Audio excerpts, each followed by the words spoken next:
Alright, so this is like the next part of the radio project. So that was my prototyping board from the previous part, and what I've done now is I've transposed all of that onto this PCB board, and everything is all kind of nicely soldered onto the back of there.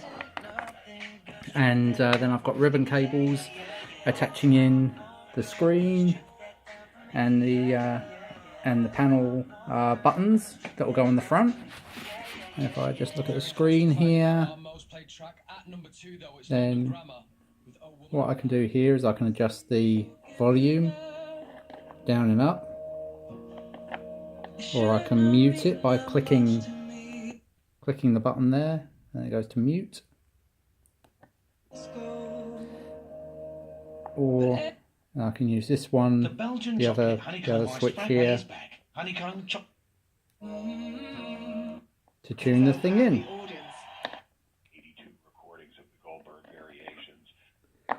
And so basically the next stage will be taking all, and you can see I've attached little standoffs onto each of these boards.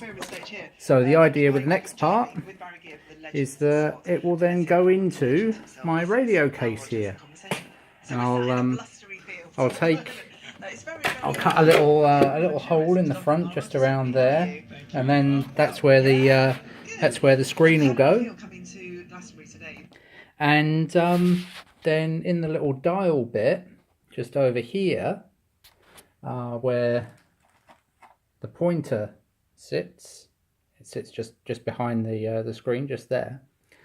I'm going to try to stick in a little motor, so that as you tune the radio to different stations, then the little dial will spin round either left or right, depending on how you turn the little twiddly knob.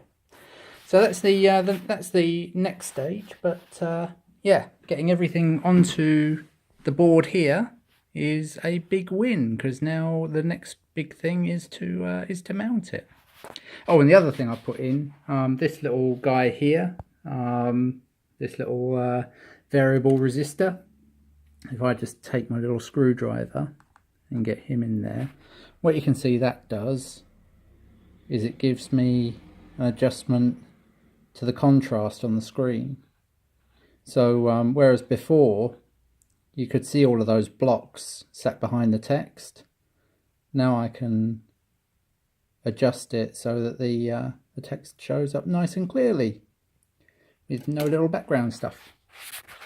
And then once it's adjusted for life, so that's kind of cool. So that's it for this part, and then the mounting will be somewhere next week, I guess.